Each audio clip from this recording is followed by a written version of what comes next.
Hello guys and welcome back to the Traitors New Zealand, and we are on episode 3. I don't know why I've got into a New Zealand accent, but I have. And I am gonna try and get out of this accent by actually going back to my normal accent. And I think it's actually going to be a very, very good episode. We ended the last episode on the horrendous cliffhanger of we've just got rid of a traitor on the first banishment.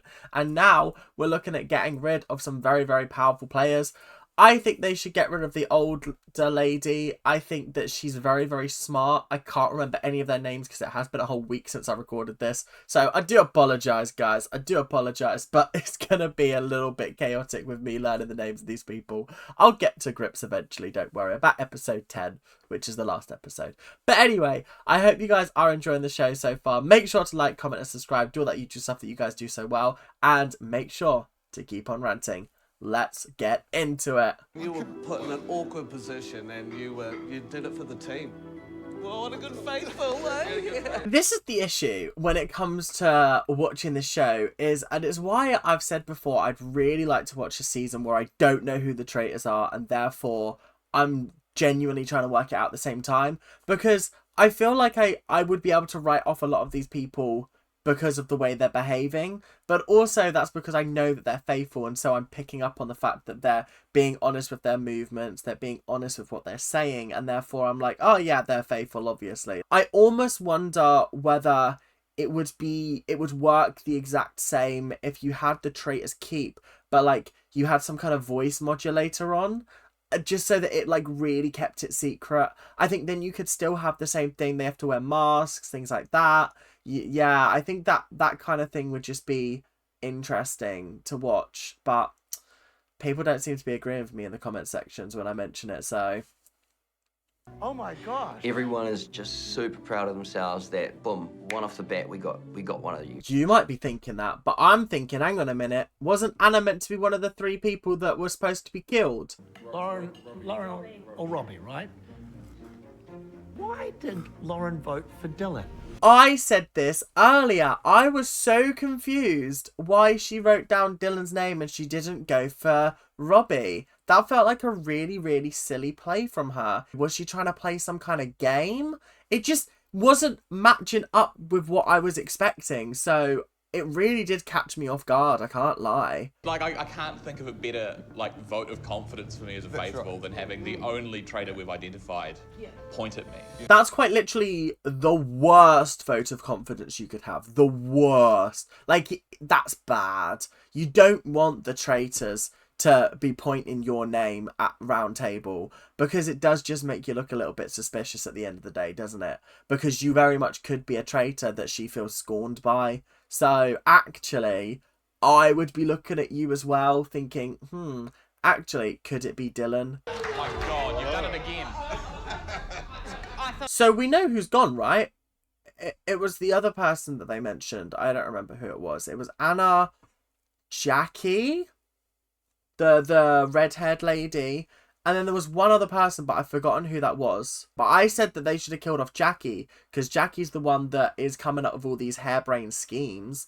I think that would be the smartest idea, no? And it's just the person you shake his hand and then you count your fingers. Not a very nice thing to say. I think Colin is one of those people that if I was sitting around the round table, I'd be like, he just seems so calm and composed all the time. Like, he just seems like he's got his shit together 24/7.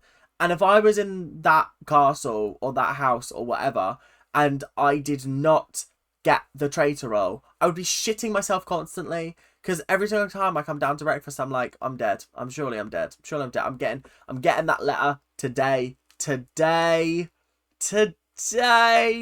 If Matt really is still a traitor. I call him the bumbling professor. Like, if he's a traitor, it would blow my mind. Matt's actually in a very, very unique position in the fact that, like, everyone thinks he could be a traitor, but everyone's like, nah, surely not. He's the bumbling professor. Of course he's not a traitor. He can't possibly be a traitor. That wouldn't make sense at all. And I think that is actually kind of funny, I can't lie. Matt, Heath and I packed very similar pajamas and agreed to wear them to breakfast no matter what. He's wearing the pajamas! Nice to have someone on the show being a traitor that is just like a genuinely lovely person. Well, actually, that's a lie because most people who are traitors, apart from Sam from Australia too, are genuinely lovely people. So, yeah. I trust that guy to the end of the earth. If it's Matt, he's a genius. Oh, guys, this is so epic and I'm loving it. I'm loving every single second of this. This is really juicy. This is really lovely. I'm enjoying it. Just nomming it all up. An interesting choice. Not who I would have picked to take out, I have to say. First of all, kind of crazy that they've already taken out 3 of the women. But second of all, a little bit crazy that they took out Chris, because I didn't really see her as much of a threat. I think there was a better option there, and taking out someone that's actually gotten somebody out the game, and that was Jackie, I think is her name, the red-haired woman. You know who I'm on about. She was intelligent and sharp. Clearly, the traitors knew she was a powerhouse to take out. I love this guy purely because he is chatting the most bollocks right now. Every single one of his confessionals, he's like, I understand this game completely. I understand exactly what's going on here. And I know exactly what the traitors are thinking. Because this is exactly what I would do if I was a traitor as well. Is he a famous person or is he a normie? He dresses like a celebrity, but he very much could be a normie. I feel like I trust everyone, but the fact is I know some of them are lying to me. Dylan, that's the game. That's quite literally what you're here to do. You've just pointed out the obvious, so thanks for that. What about the whole fact that Vanda voted for Chris and now she's gone? Is that, like, how do you feel about that? Is that too obvious, or is that... The answer is too easy. Yeah, it's not going to be Vanda. Why would she vote for her at the round table and throw out a rogue vote and then kill her off that night? That seems like a very, very poor gameplay choice. I think Colin and Vanda are traitors. Oh, do you? Colin and Vanda both being traitors, and that could potentially make sense as to why they have such like a rivalry going on. Completely wrong, but a valiant attempt at working something out based on the information you got. So I got to applaud it. I have to. Right. Really? Mike is slumped in his chair, looking dejected. He'd voted for Lauren. Very interesting. I love the fact that they are completely wrong, but I do love it when the faithful just run with an idea and try and like get someone out based on very little evidence. Like, it's always good when they've got like heaps of evidence against somebody. Like when they got out Paul in the 2nd season of UK. That was such a great round table because it was like one person had this bit of evidence that fit with this bit of evidence. And then they just started piecing it together and they were like, oh my God, he's a traitor. Let's vote him out. Welcome to today's mission, players. Today is my birthday. I know. Amazing. I love it. Happy birthday. Should we all sing happy birthday to him?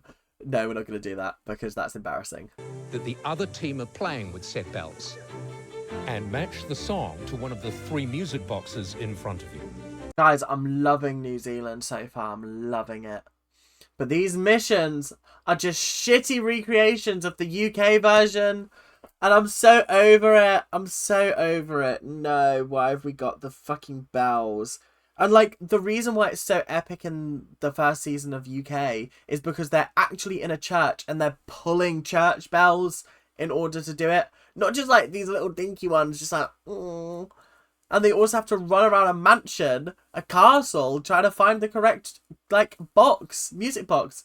$4,500 will be added to the prize fund. It wasn't even 5,000, it's 4,500. They need to up their prizes, come on! This is ridiculous! They've got celebrities out here competing for £4,500.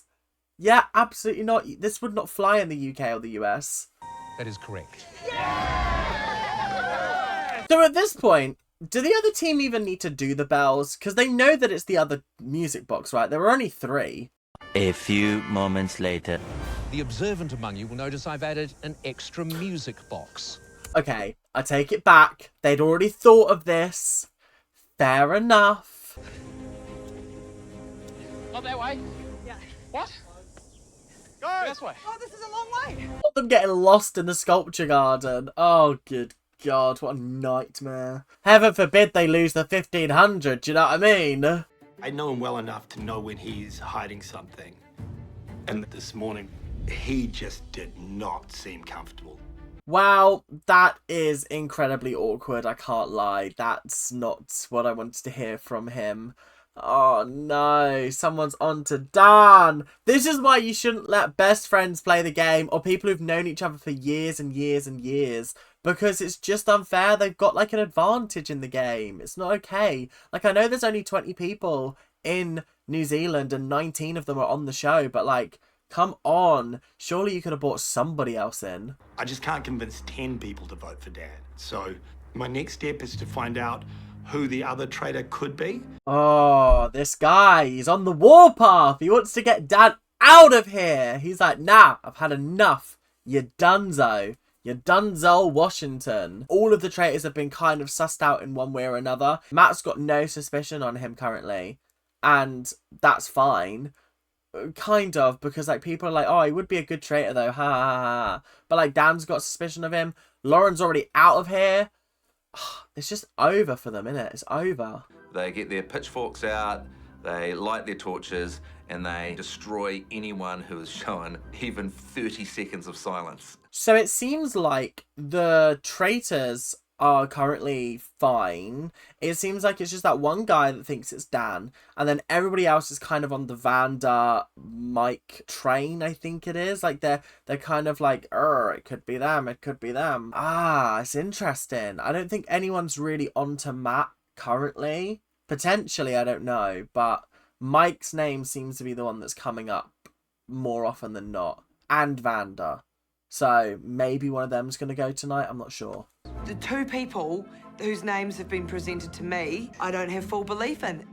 And I'm panicking. This is what it gets like. It's the sense of like, I actually don't think either of them are a traitor, but I kind of have to go with it. What else am I meant to do? It's not like I can just throw a name out there and they're all going to jump on it. Not like we did with Lauren yesterday. Certainly a dilemma for Brody. I actually really do like Brody. I think she's actually very entertaining and she's got some good intuitions about things as well. The only thing she isn't very good at is sussing out Matt. 13 of us voted for Lauren, and 4 people didn't. 3 of whom are still here. Who didn't vote? Yeah. The issue with going down this line of inquiry is the fact that like you genuinely could just not believe that she was a traitor, and you could have believed that the other person that you actually voted for was a traitor. There wasn't a lot of evidence on Lauren. That's why I'm not going to say that she's like the worst traitor we've ever had, is because the evidence that they presented was kind of like, oh well, we kind of know you on the outside and like you're a little bit more withdrawn and like you're a little bit quiet and like your vibe's off sometimes. I just felt like that wasn't concrete enough proof. There are traitors who have made far worse mistakes and gotten banished because they've exposed themselves. Whereas, like, I felt Lauren was kind of voted out based on vibes alone. And there wasn't a great deal of, oh, well, clearly it must be you because of XYZ. It was just, oh, well, you seem just a little bit withdrawn and your temperament's kind of changed.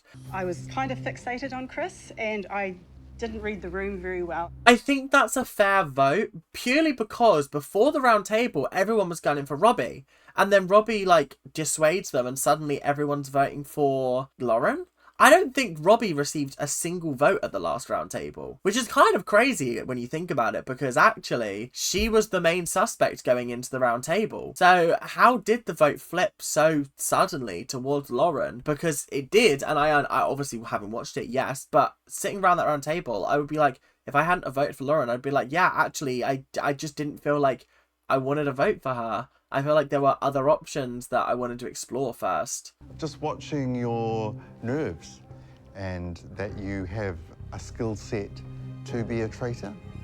She's a crime writer. She's hardly like a murderer. Do you know what I mean? Oh, your skill set lends yourself very well to be a traitor. Okay, most of y'all are actors and in like the acting industry. Does that mean that you could be a traitor? Like, I think that an author is less well equipped to be a traitor than someone who is actively in the acting industry or is on TV, because you do have to play a persona when you're on TV. You're not 100% authentically yourself when you're on TV. You're a version of yourself that is appropriate for TV. It's like this. This is not the real me. I'm actually a hologram. Beginning to think that I've got totally shit judgment on reading people as well around the room. No, I'm faithful through and through. There's not much more you can say than I'm a faithful. What else do you want me to say? I can't prove that I'm a faithful because there is no proof. Do you know what I mean? This whole game is based off of vibes and vibes alone. Fair enough. This is a game. You're nervous. Absolutely, I would be as well. It's a shame that she's the one that's getting targeted, I guess. There was a deliberate pile-on on Robbie, and I feel like there's a deliberate pile-on on Vanda. This woman, give her all of the awards for Best Faithful because she is defending Faithfuls left, right and centre. She's like, nah, stop looking at Vanda. She ain't the traitor. Come on. And I appreciate that. I like that. And I think that is a great, great thing that she's doing. Vanda votes for Chris, and then Chris gets murdered.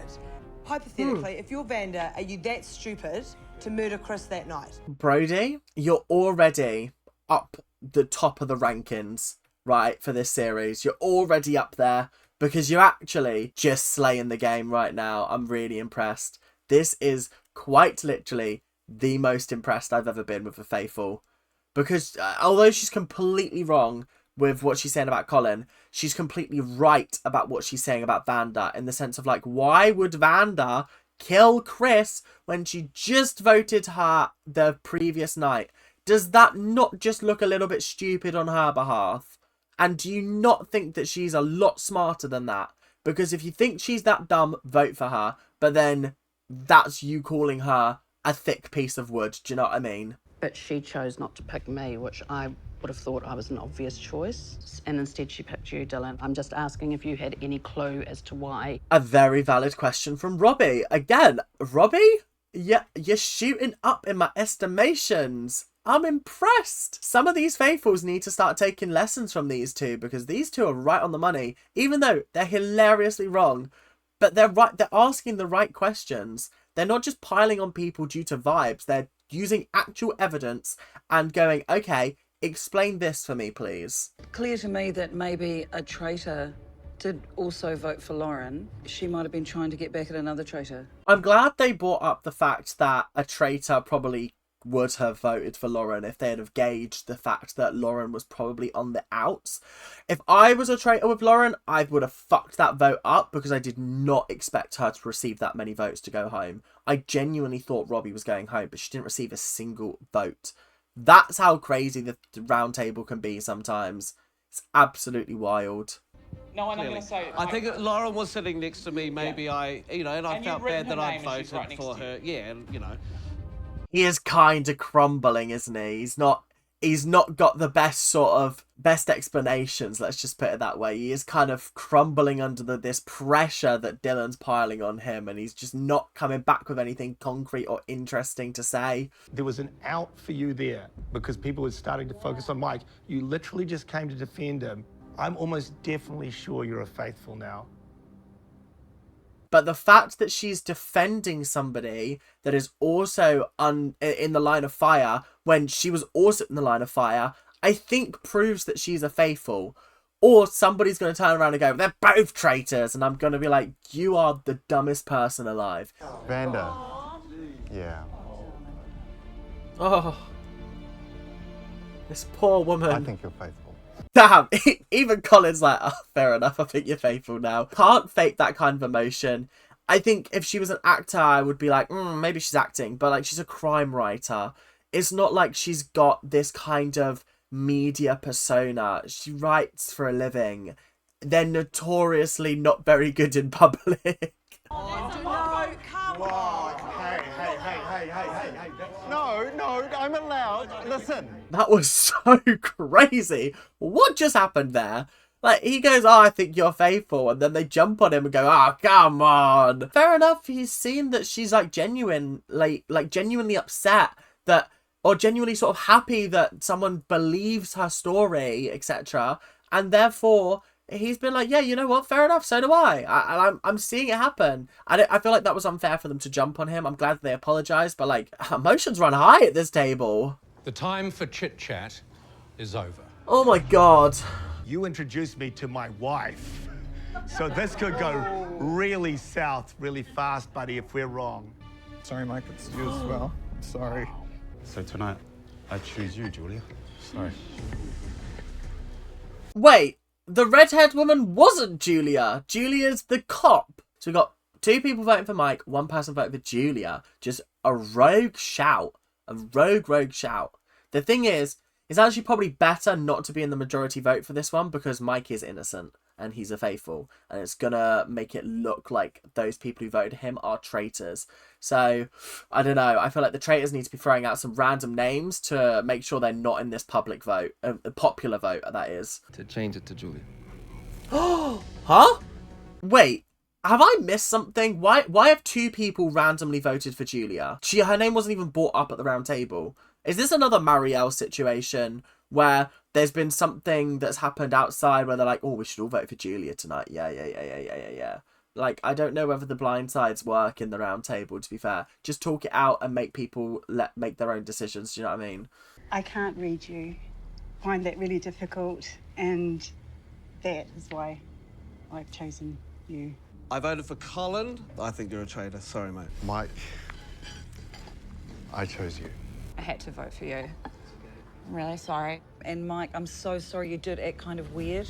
And Dylan, I'm really sorry, but the only reason I'm saying you is because of Lauren's choice. I have voted for you, Dylan. Everyone laughed at my vote yesterday for some reason, but I thought I cannot read you. This vote is so much closer than I thought it would be. We've got 5 for Mike, 3 for Colin, 2 for Dylan, 2 for Julia. I don't know where the 2 for Julia have come from. They're just kind of random votes, I can't lie. But the other ones make sense. The Julia ones, they're just based on vibes. Those 2 are they're just vibing. They're just voting on who they think it might be. I have written Mike's name. But now my mind has changed. You're going to hate me. Probably might not forgive himself because you're a good friend of mine and I've known you for years. Well, there we go. The traitors did not receive a single vote in that round table, may I add. That is quite impressive, I must say. Especially considering it was like 13-0 last week. Or 13-4 last week. So that is kind of crazy. But I think this is a very, very good place to be in for the traitors, I have to say. You guys are playing the game well, but not that well. I am a faithful. I love when they do that, those fuckers. Oh, you're playing the game so well, but not that well, I'm a faithful. Yeah, honestly, if I heard that, it's just like, oh, do you know what? Back to the drawing board. Back to the chalkboard, right? Let me wipe that all off. Come on, let's start again. I think we should just... What do you think? Yeah. Okay, I actually did say this. I said this last time. I said I think they should seduce tonight because they've had a whole extra day to establish themselves within the group so they can make sure that their personality does not change and therefore people think that they are still faithful when the entire group falls under suspicion again. Who would I recruit? I would probably recruit, I don't want it to be a boys club, but I would probably recruit Dan's friend, the one that's suspicious of him, because use your friends to your advantage. We've seen multiple times now that people have been voted out based on what their friends think of them, and I would personally rather have my friends up in that tower with me than have them down there potentially thinking that I'm acting differently to how I usually act with them. Brooke will make a great traitor because, one, a lot of people are 100% sure that he is faithful. As someone I know really well and that I trust, he and I could pull strings together. Yes, I'm so glad that they're doing it. You've got to go for Brooke. You've got to go for Brooke. He's the smart choice. I don't want the traitors to be a boys club because that's how like UK2 turned out to be. But also, in the nicest way possible, it doesn't matter. Boys and girls, it doesn't matter. It's whether or not you're a good faithful or not. And I'm sure another traitor's going to get voted out down the line because they lost one so early. So they're bound to get another one later and they're going to recruit again. Then they can recruit a female. I don't care. But Brooke is the most sensible choice at this point in time. Come on. Accept. Don't leave me on a cliffhanger. No. No, you bastards. No! Damn. I am unhappy. I'm unhappy with that cliffhanger. I am unhappy. I'm not allowed to feel this way thank you guys so much for watching. Hope you guys have enjoyed today. It's been crazy. It's been a wonderful time. I love the Traitors. I wish there was thousands of series out there, but sadly, we don't have that many here to watch in the UK. So I'll be working my way through New Zealand every single week. Don't you worry. Maybe twice a week once Big Brother is done in a couple of weeks' time. But until then, thank you guys for watching. Hope you guys have enjoyed. And make sure to like, comment, and subscribe. Doing all that YouTube stuff that you guys do so well. But until then, keep on ranting. Bye now.